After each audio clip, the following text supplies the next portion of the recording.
Katy No-Pocket. Story by Emma Payne. Pictures by H.A. Ray.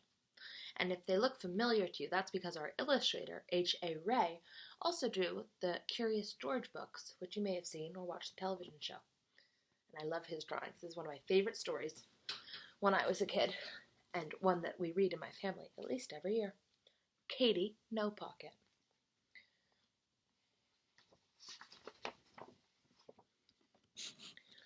Big tears rolled down Katy Kangaroo's brown face. Poor Katy was crying because she didn't have a pocket like other mother kangaroos. Freddie was Katy Kangaroo's little boy, and he needed a pocket to ride in.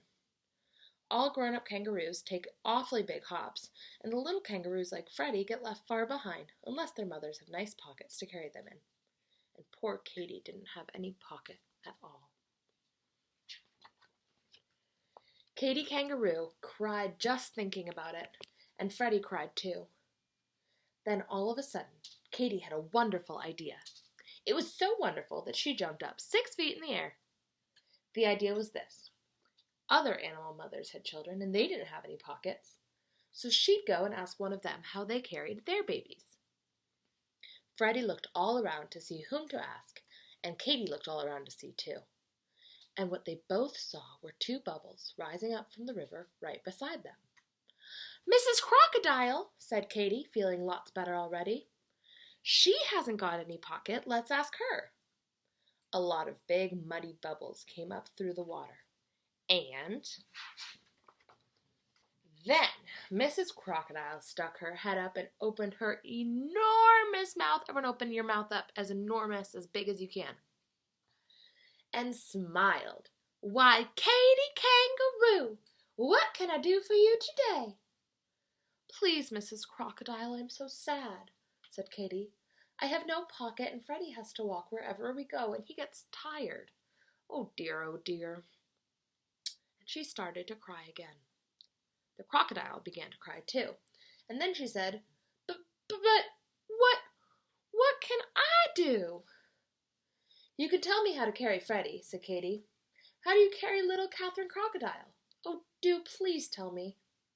"Why, I carry her on my back, of course," said Mrs. Crocodile. She was so surprised that anyone shouldn't know that she forgot to cry any more. Katy was pleased. She said, "Thank you," and as soon as she got a good squatting down place, she squatted and said, "Now, Freddie, climb up on my back. After this, it'll be so simple. No trouble at all." But it wasn't simple. In the first place, Freddie could not crawl up onto her back because his knees stuck out. He couldn't hang on because his front legs were too short. And when he did manage to hang on for a few minutes and Katy gave a long hop, he fell off. Bump, bang, with a terrific thump. So Katy saw that she couldn't carry her baby on her back. Katy and Freddie sat down again and thought and thought. "I know, I'll ask Mrs. Monkey. I'm sure she can help me." So Katy and Freddie set off for the forest, and very soon they found Mrs. Monkey. She had her young son, Jocko, with her, and Katy Kangaroo hurried so to catch up with them that she was almost out of breath. But finally she managed to squeak, "Please, Mrs. Monkey, how do you carry Jocko?" "Why, in my arms, of course," said Mrs. Monkey. "How else would any sensible animal carry anything?" And she whisked away through the trees. "Oh dear," said Katy, and a great big tear ran across her long nose. "I can't carry anything in these short little arms. Oh dear." She wasn't any help at all. "What are we going to do?" And she just sat down and cried harder than ever. Poor Freddie! He hated to see his mother cry, so he put his paw to his head and he thought and thought and thought. "What about the lion?" he asked when Katy stopped crying a little. "They don't carry their children. Those poor things walk just the way you do." There's birds," said Freddie. "How do they carry their babies?" "Birds," said Katy. "The mother birds push their children out of the nest and they squawk and shriek and flap their wings about it." Then all at once Katy Kangaroo stopped crying and looked at Freddie. "They do say that the owl knows almost everything," she said slowly. Owls are very wise. That means they're very smart animals. Well then, for goodness sake, let's ask him, said Freddie. They found the owl asleep in an old, dead tree. I love that picture. And you can see there's a little spider hanging off. And he was cross, that means grumpy, because he didn't want to be waked up in the middle of the day. But when he saw that Katy was so sad, he came out, blinking and ruffling his feathers, and said in a scratchy voice, "Well, what is it? Speak up, and speak loudly, and as deaf as a post." So Katy stood under the tree and screamed at him, "I'm a mother kangaroo, and I haven't a pocket to carry my child in. How do I carry him? What do I do?" "Get a pocket," said the owl, and went to sleep again. "Where?" cried Katy. "Oh, please don't go to sleep before you tell me where." "How should I know?" said the owl. "They sell that sort of thing in the city, I believe. Now kindly go away and let me sleep." "The city," said Katy, and looked at Freddie with big round eyes. "Of course we'll go to the city."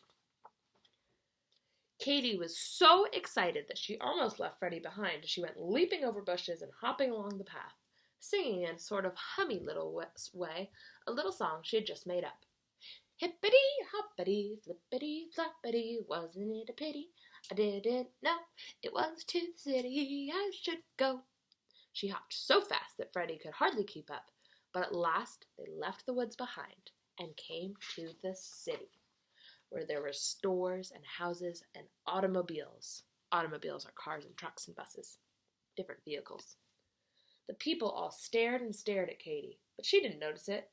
Can you imagine walking down the streets of Oakland and seeing a kangaroo with her little baby? Baby kangaroos are called Joeys, but his name is Freddie. Very confusing. She was looking for pockets, and she saw that almost everybody had them. Silent connection if you're wearing something with pockets today. Let's see. Oh, I'm wearing pants with pockets. And then all at once she saw, she could hardly believe it, a man who seemed to be all pockets. He was simply covered with pockets. Big pockets, little pockets, medium-sized pockets. Katy went up to him and put a paw on his arm. He was a little frightened, that means scared, but Katy looked at him with her soft brown eyes and said, "Please, dear kind man, where did you get all those pockets?" You see what he's wearing? If you know what that's called, whisper it to the screen. Yeah, it's an apron. "These pockets?" he said. "You want to know where I got all these pockets? Well, they came with the apron, of course." "You mean you can really get something to put on with all those pockets already in it?" asked Katy. "Sure you can," said the man. "I keep my hammer and nails and tools in my pockets, but I can get another apron. I'll give you mine." He took off the apron and dumped it upside down, and out fell a saw, wrench, nails, a hammer, a drill, and lots of other tools. Then the man shook the apron hard and turned it right side up again and hung it around Katy's neck and tied it behind her back. It's a very nice thing to do. Katy was so pleased and excited and happy that she couldn't speak. She just stood still and looked out at the pockets and smiled and smiled and smiled. By this time a big crowd had gathered to see what Katy Kangaroo was doing. When they saw how pleased she was, they all smiled too. This man with the apron was being such an ally to Katy, and everyone else was noticing. At last Katy was able to say thank you to the nice kind man, and then what do you think she did? She popped Freddie into a very comfortable pocket, and she hippity-hopped home faster than ever before, because, of course, she didn't have to wait for Freddie. You can see he's all tucked in. Okay, this is my favorite page. And when she got home, what do you think she did?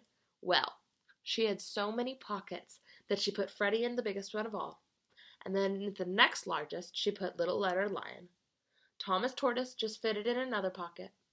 Sometimes she had a baby bird if its mother was busy at a worm hunt, and there was still room for a monkey, a skunk, a rabbit, a raccoon, a lizard, a squirrel, a possum, a turtle, a frog, and a snail.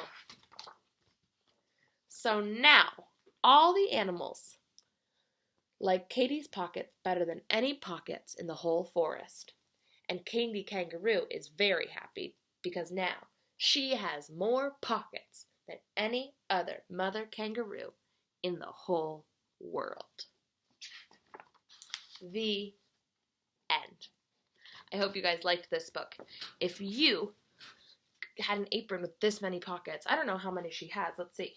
Maybe we'll count them together. I see.